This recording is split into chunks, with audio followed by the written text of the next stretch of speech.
Selamat datang di channel Cerita Cinta. Channelnya cerita cinta romantis. Sebelum lanjut, mohon dukungannya dengan like dan subscribe dulu. Suamiku dihina keluargaku, bagian 25. Setelah mendapat persetujuan dari sang istri, Arga perlahan mendekatkan bibirnya pada Jisha. Tanpa dikomando, tangannya sudah bergerak menelusuri bagian terindah yang ada di istrinya. Ah! Maas! Mata Jisha memejam, merasakan hasrat yang mengalir ke sekujur tubuhnya. Terasa hangat dan lembut yang Jisha rasakan. Sungguh ia merindukan saat-saat seperti ini yang begitu syahdu penuh kasih sayang. Tangan Arga mulai bergerak aktif.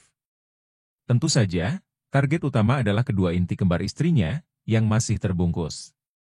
Tapi itu tidak akan lama, terlebih istrinya mulai membantu untuk melepas yang menghalangi tugas Arga. Arga ingin menikmatinya dengan penuh kelembutan dan kasih sayang. Jisha tak mau kalah, ia ingin berbakti pada suaminya.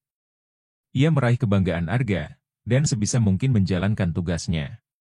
Walaupun ia tak mempunyai pengalaman, tapi ia mencoba dengan niat membahagiakan sang suami. Kepala Jisha mengangguk-angguk seirama dengan perjalanan menuju puncak kenikmatan. Arga hanya menggeleng-gelengkan kepalanya, merasakan kenikmatan hasil tugas Jisha. Sudah sayang, gantian, kata Arga. Dia tahu kalau ini diteruskan, bisa-bisa dia sudah sampai lebih duluan. Jisha menghentikan aktivitas OS-nya. Arga pun merebahkan istrinya, hingga Jisha itu terlentang. Perlahan Arga memposisikan diri.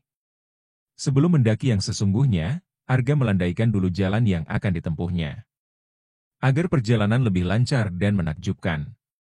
Jisha mengerang merasakan nikmat yang dihasilkan tugas suaminya. Arga begitu semangat mendengar sambutan suara dari sang istri.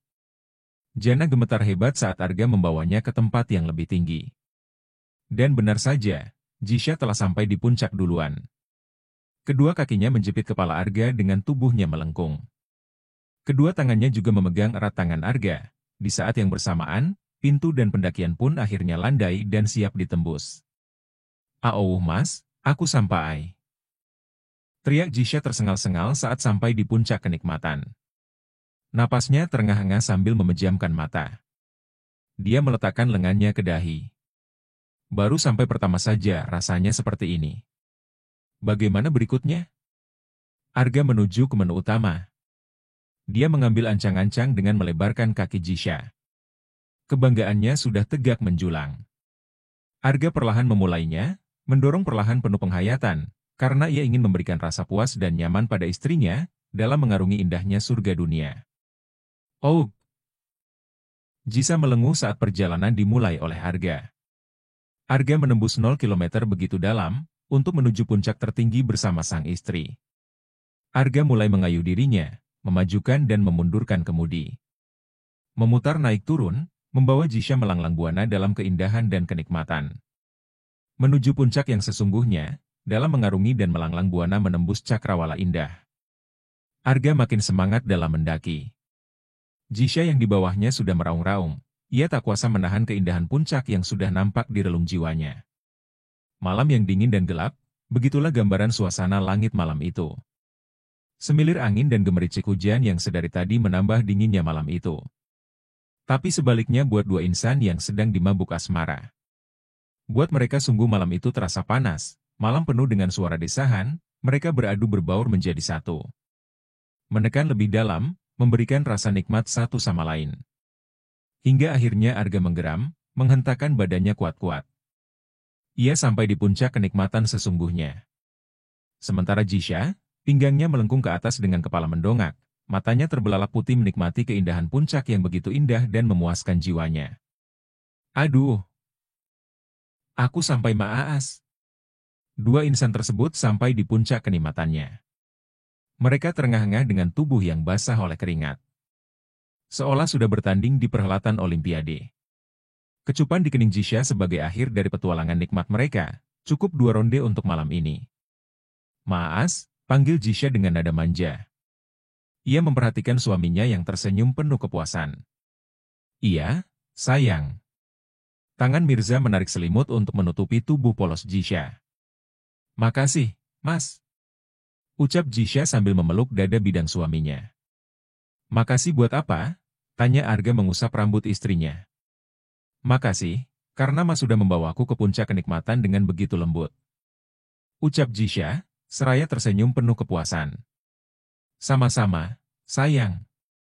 Mari sekarang kita tidur, besok kita akan bertemu keluargamu. Ucap Arga sambil menyelimuti istrinya. Baik, Mas, kata Jisha memejamkan matanya. Tok tok tok. Pagi hari, terdengar suara ketukan pintu dari luar rumah Arini. Arini yang mendengar itu, langsung membuka pintu. Terlihat sosok seorang laki-laki yang berdiri di depan pintu tersebut. Maaf, Anda siapa? Tanya Arini. Kenalkan, saya dari perusahaan tempat suami Anda bekerja sebelumnya.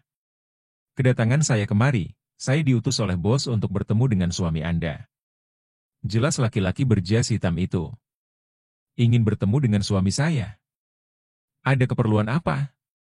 Anda tentu tahu jika suami Anda sudah dipecat dari perusahaan, karena suami Anda yang sudah melakukan korupsi. Dan tujuan kedatangan saya kemari, untuk meminta uang sesuai yang sudah suami Anda janjikan. Jika dia akan mengembalikan sejumlah uang, yang sudah dia ambil dari perusahaan sebelumnya. Jika tidak, maka bos kami akan mengambil tindakan tegas, dan melaporkan suami Anda ke pihak polisi. Jelasnya tegas. Arini melebarkan mata, saat mendengar penjelasan dari laki-laki yang pertama kali ia lihat itu. Wanita itu berlari masuk ke dalam, dan memberitahukan kepada suaminya ada siapa di luar sana. Mas Eri! Teriak Arini. Ada apa lagi kau berteriak-teriak, Arini? Mas, di luar sudah datang orang suruhan bos kamu. Untuk meminta uang yang pernah kau korupsi, kata Arini marah. Apa? Kaget Eri, yang seketika berubah gelisah. Karena jangankan 5 miliar, bahkan yang dia miliki saat ini hanya 950 juta saja. Pria itu bergegas keluar, dan melihat salah satu teman kerjanya di kantor.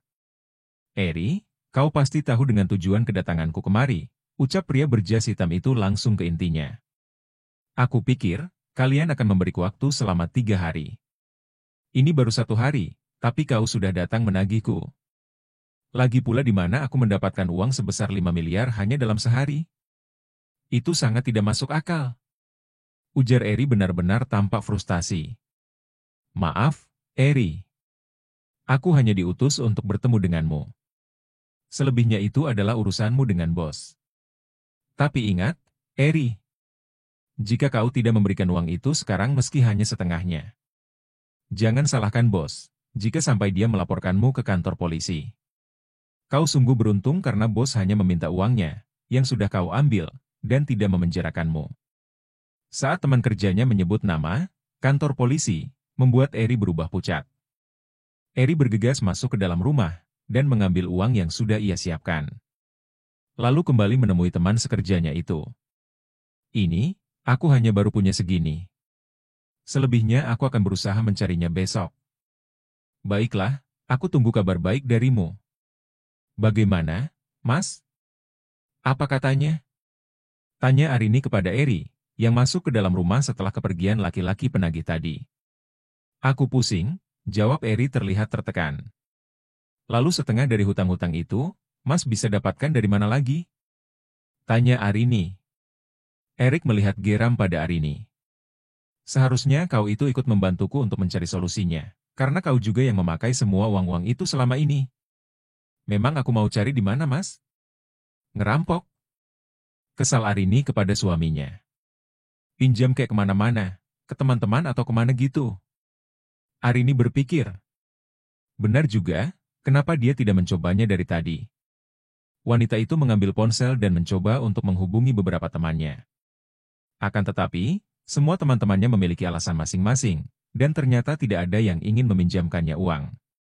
Karena mereka semua juga sudah mengetahui apa yang terjadi pada keluarga Arini. Mereka semua benar-benar ngeselin. Saat mereka susah, mereka minta bantuan kepadaku. Tapi saat aku yang sedang dalam kesusahan, mereka bahkan banyak alasan. Bahkan ada juga yang tidak ingin mengangkat panggilan dariku. Oce Arini sendiri. Ternyata benar pepatah yang mengatakan, saat kita senang, maka banyaklah teman-teman kita yang berdatangan. Tapi saat kita dalam keadaan susah, jangankan teman-teman, bahkan saudara kita sendiri tidak ingin mendekati kita. Tok, tok, tok. Arini dan suaminya melempar pandang, ketika kembali terdengar ketukan pintu dari luar. Siapa lagi itu, Mas? Apa itu orang yang tadi lagi? Bukannya tadi kamu sudah memberitahukan kepada dia, kalau kita tidak punya uang. Lalu kenapa dia datang lagi? Mana aku tahu, pergi sana buka pintu. Jawab Eri cemas, tapi tetap menyuruh istrinya untuk membuka pintu. Padahal dia sudah merasa was-was dan takut jika itu adalah seorang polisi. Arini tetap patuh, dan kembali melangkah untuk membuka pintu. Klek! Saat pintu terbuka, ternyata di luar sana ada sekretaris Vina. Anda siapa? Tanya Arini. Kenalkan, saya sekretaris Vina. Saya dari perusahaan Mega GP. Kedatangan saya kemari untuk mengundang Anda, beserta dengan suami Anda, juga kedua orang tua Anda, untuk datang ke kantor Mega GP. Karena Tuan Muda Rega ingin bertemu dengan Anda semua, jelas Vina panjang lebar. Tuan Rega Arga Pramana, maksud Anda? Tanya Eri yang mendengar ucapan Vina dari dalam. Benar sekali, Pak. Tuan Muda mengundang Anda untuk datang ke kantor, pukul 11 siang nanti. Tapi ada perlu apa Tuanmu mengundang kami ke kantornya? Maaf, kalau soal itu saya juga kurang pasti. Saya hanya datang kemari untuk menyampaikan pesan dari Tuan Muda, selebihnya saya juga tidak tahu apa-apa. Jawab Vina menegaskan. Tuan juga mengundang Tuan Damar beserta istrinya, lanjut Vina. Baik, kami akan datang ke sana sesuai waktu yang ditetapkan, ucap Eri. Baik, Pak. Kalau begitu saya izin pamit dulu. Ada perlu apa Tuan Muda itu, memanggil kita semua datang ke kantornya, Mas? Tanya Arini setelah kepergian Vina. Aku juga tidak tahu. Ayo kita bersiap-siap. Karena tinggal sejam lagi, waktu yang ditetapkan oleh sekretarisnya tadi. Eri dan istrinya, beserta kedua mertuanya yang saat ini masih berada di rumahnya. Bersiap-siap untuk berangkat ke kantor Mega GP, dengan hati yang penasaran. Mereka semua tidak tahu, kenapa mereka dipanggil untuk berkunjung ke kantor tersebut. Meski diselimuti rasa penasaran, tapi mereka tetap patuh dan datang menemui Rega. Eri beserta istri dan kedua mertuanya, sudah tiba di lobi kantor Mega GP. Ternyata bukan hanya mereka berempat yang dipanggil ke sana. Karena mereka juga bertemu dengan Sasa dan suaminya di lobi. Dengan tujuan yang sama, jika mereka juga diundang datang ke kantor tersebut.